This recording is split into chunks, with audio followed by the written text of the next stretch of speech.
Olá pessoal, aqui é o Max Macedo. Vamos falar sobre terminologia técnica no treinamento canino. Todas as áreas da vida têm e requerem ter suas próprias terminologias técnicas. Temos que ter o entendimento que uma coisa é terminologia técnica, a outra coisa é terminologia científica e elas nem sempre estão alinhadas. Não obstante, o ideal é que no métier técnico haja de alguma forma para cada terminologia técnica a sua ancoragem em uma fundamentação científica. A gente não pode ficar no meio técnico absolutamente livre e à deriva das constatações que são constantes, as modificações das compreensões do conhecimento da ciência. No treinamento canino isso funciona exatamente dessa forma.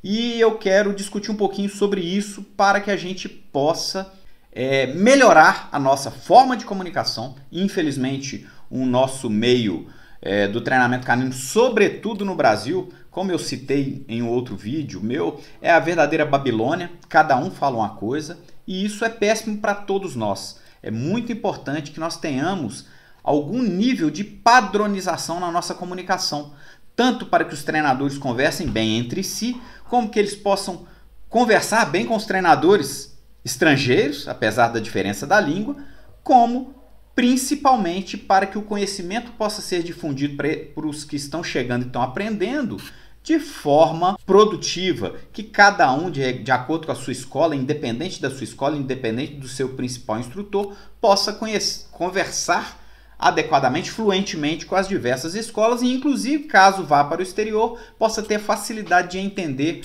os nomes estrangeiros mesmo com a normal diferença do vocabulário, né, da língua. Pois bem, no treinamento canino nós temos a linguagem técnica e nós temos a linguagem científica que, com o passar dos anos, vai aos poucos não só modificando em si, mas também influenciando a modificação da linguagem técnica. Nós não podemos ficar do nada inventando termos técnicos, porque isso promove confusão. Mas nós também não podemos usar termos técnicos consagrados sem que sejam usados dentro do seu sentido estritamente consagrado. Porque senão, um fala caça, está pensando numa coisa, o outro fala caça, mas está pensando em outra coisa, então não basta ter o linguajar técnico padronizado. Mas o entendimento sobre o linguajar técnico também tem que estar bem consolidado, padronizado e pluralizado.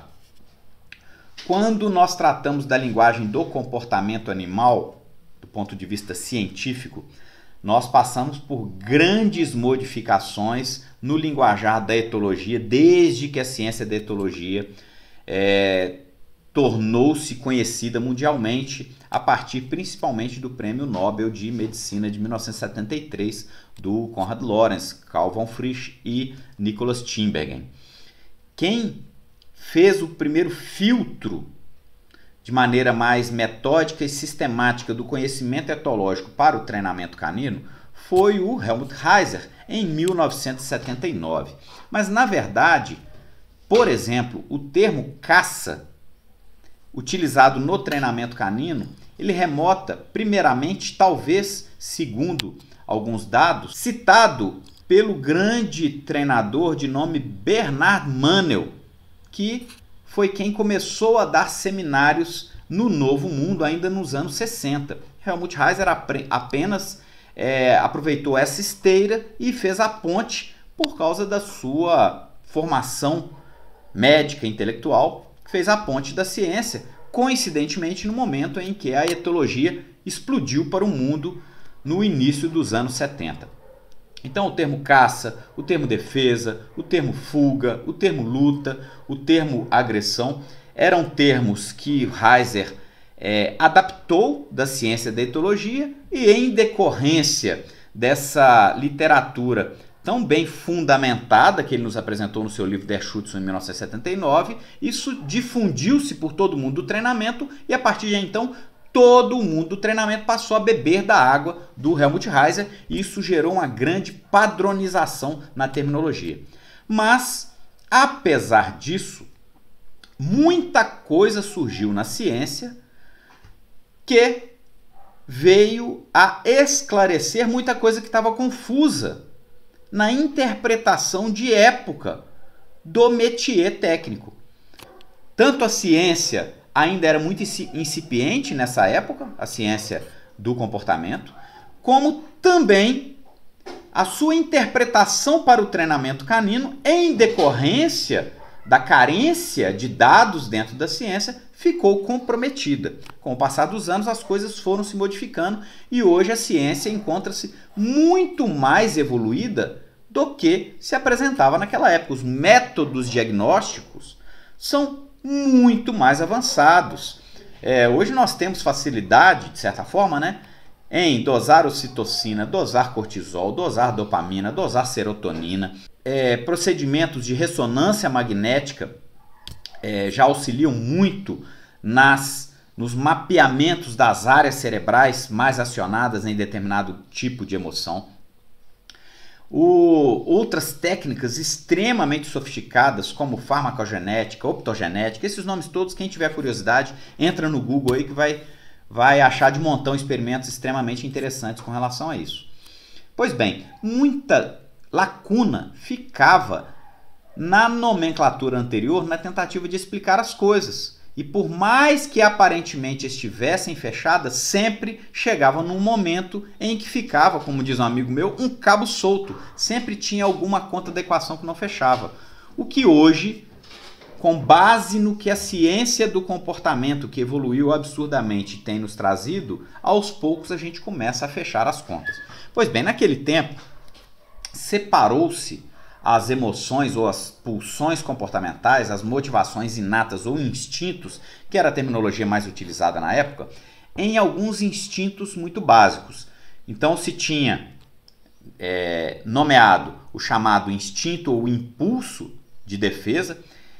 O termo impulso no alemão ele nasce como Trieb, que traduzido para o inglês é drive, e traduzido de maneira limitada e livre para o português, a palavra impulso, que é uma palavra que não exprime tudo que o Trieb ou drive pode exprimir por causa das características etimológicas dessas palavras que dão uma amplitude de interpretação semântica muito grande.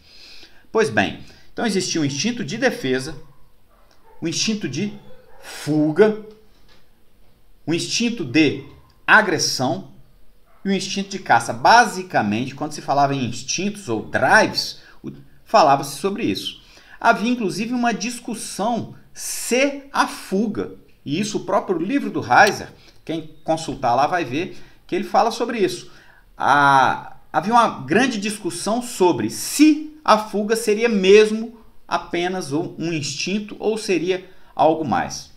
O fato é que, como a equação não fechava, mas como eram simples as nomenclaturas, isso tornou-se consagrado num meio que anteriormente não tinha conhecimento nenhum, não tinha onde se embasar.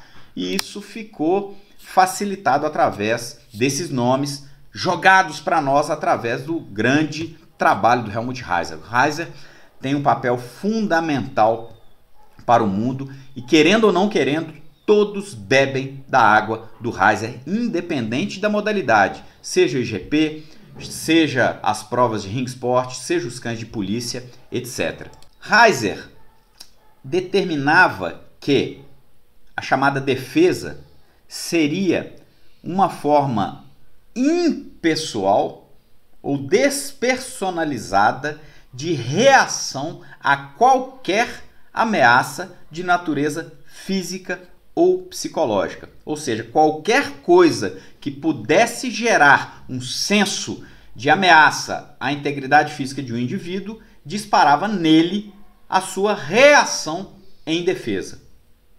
Então entendam, a defesa, segundo a gente vê no trabalho do Reiser, seria uma reação emocional, reação a qualquer ameaça de natureza física ou psicológica que viesse contra o indivíduo.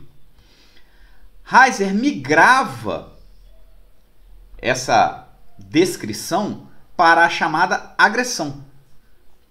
E ele dizia que a agressão era uma ação contrária com o intuito de causar dano, subjugar, causar dano ou mesmo matar um competidor social. E por isso também era denominada agressão social. Então as coisas não fechavam porque parecia muito distante uma coisa da outra.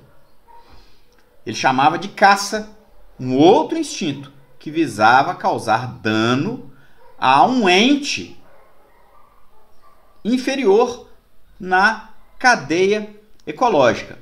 E a fuga seria uma reação de evitação de confronto. Apesar de, para quem treina cães, essas coisas assentarem bem nos comportamentos que a gente conhece, quando a gente colocava todas as coisas juntas, tinha coisa que não se encaixava.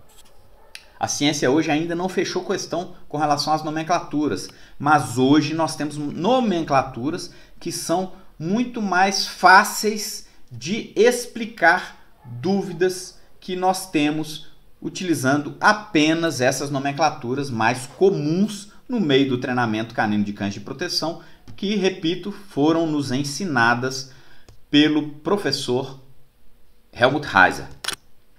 Pois bem, o que se tem hoje na ciência é que, e não é de agora, isso já é antigo, a questão é que cada vez mais nós do mundo canino temos tido acesso e recorrido à ciência para atualizar a nossa nomenclatura. A palavra agressão é tida pela ciência do comportamento como qualquer comportamento que visa causar dano a outrem. Opa, agora nós temos uma palavra com uma melhor definição e que é generalista. Agressão, qualquer comportamento de um indivíduo que visa causar dano a um outro indivíduo. Se de um lado nós definimos esse comportamento, por outro lado nós generalizamos ele, porque é qualquer comportamento que visa causar dano a qualquer indivíduo. Mas nós sabemos que existem indivíduos que são parte da mesma sociedade, existem indivíduos que são parte de sociedades ou de estratos ecológicos diferentes. E aí foi-se ficando mais claro que existe uma agressão que é social, que é aquela agressão. Lembrando, o que é agressão? Qualquer comportamento que visa causar dano.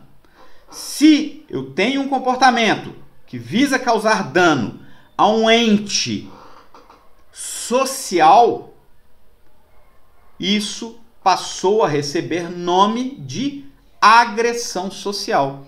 O termo agressão social já existia antes, mas ele era aplicado de maneira mais estrita, somente a seres sociais, e nisso não modificou, mas sendo somente a porção ativa da agressão. Vou falar um pouquinho sobre isso logo adiante. Então, olha só, agressão social.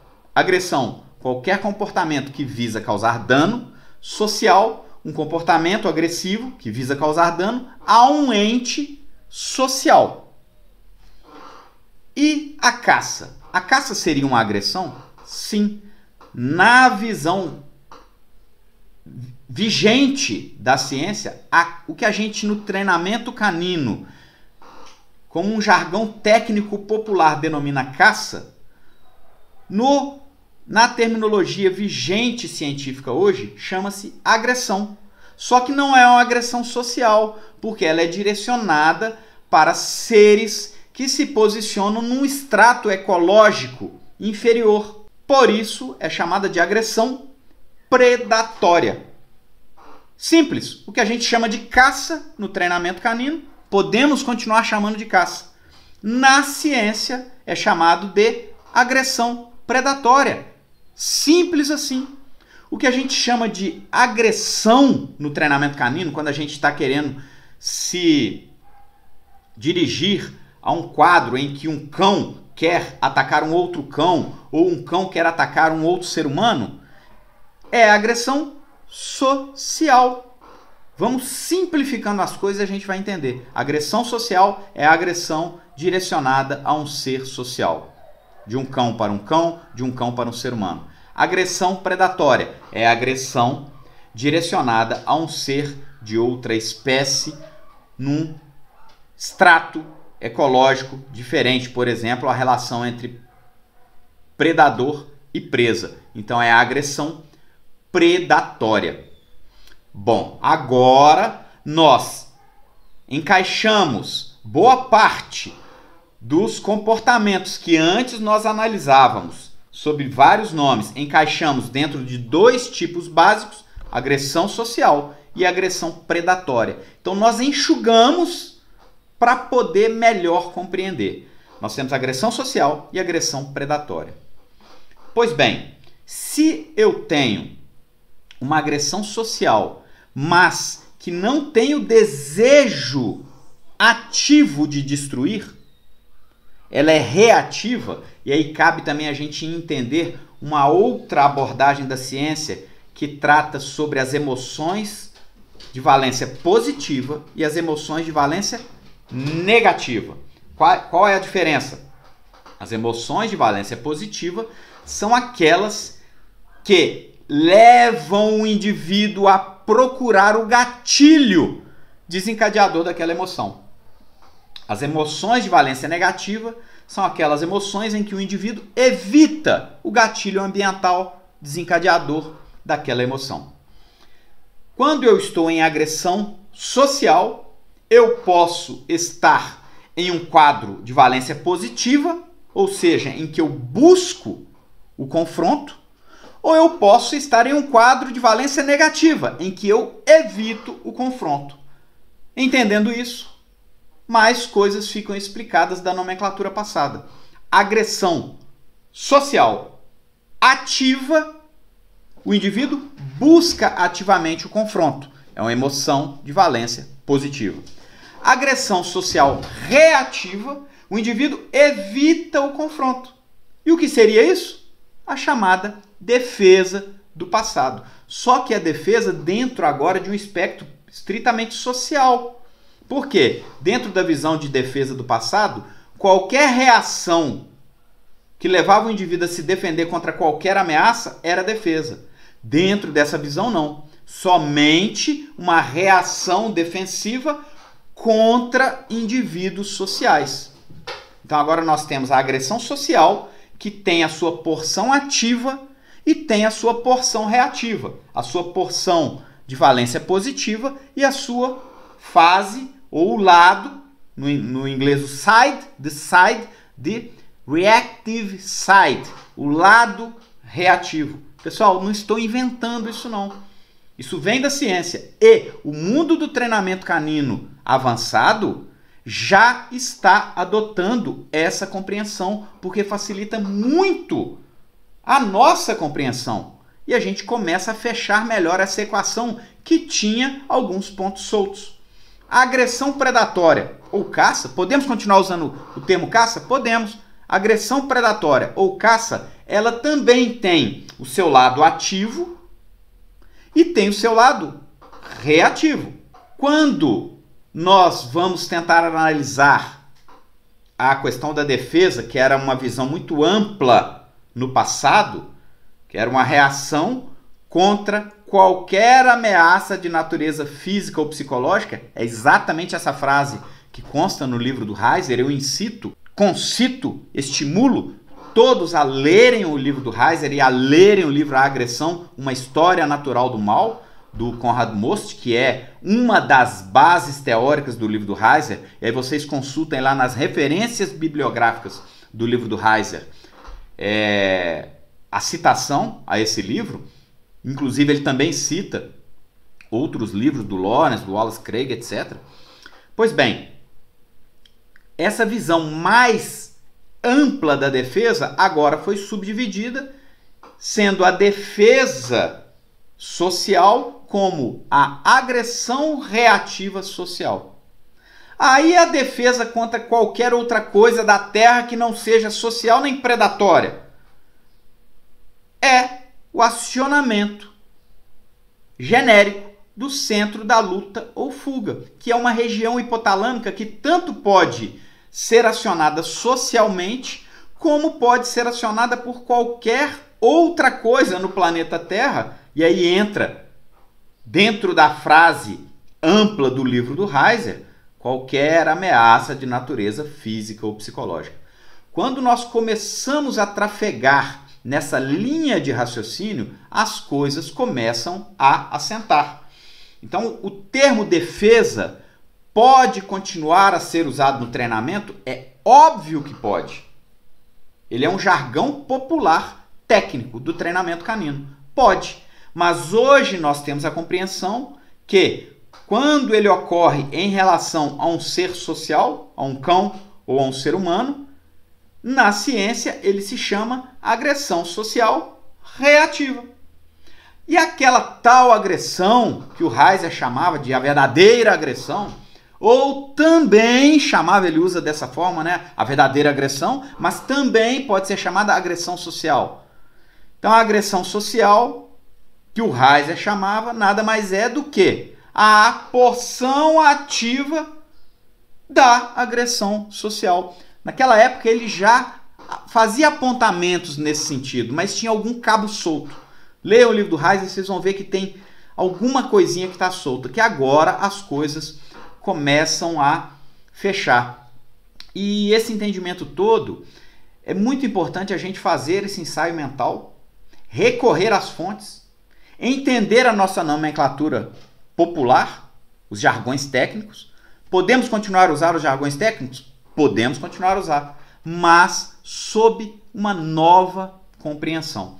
E aqui eu tenho que citar, em especial, nos últimos anos, os aprendizados pessoais que eu tive, inicialmente com o Yogi Zank, que foi a primeira pessoa que começou a me fazer raciocinar, porque ele usou umas nomenclaturas que não encaixavam na minha cabeça, apesar de serem similares. Depois, mais à frente, Marco Koskensalo. Mais à frente, o maior convívio com o Teemu Parviainen, e as coisas parece que se fecharam, pelo menos por um momento, na minha cabeça, na última oportunidade que eu tive com o David Buss aqui. E a partir do momento que o David Buss fez essa explanação, aí tudo ficou claro na minha cabeça, pelo menos para o atual momento em que temos um ou outro questionamento. É lógico que mais questionamentos virão, mais conhecimento virá, e na medida em que mais questionamento vier e mais conhecimento vier, mais coisa da área da ciência a gente vai trazer para o treinamento canino e cuidadosamente nós vamos incrementando a nossa nomenclatura no treinamento canino, desde que nós saibamos realmente do que se trata. Muito obrigado e até a nossa próxima oportunidade.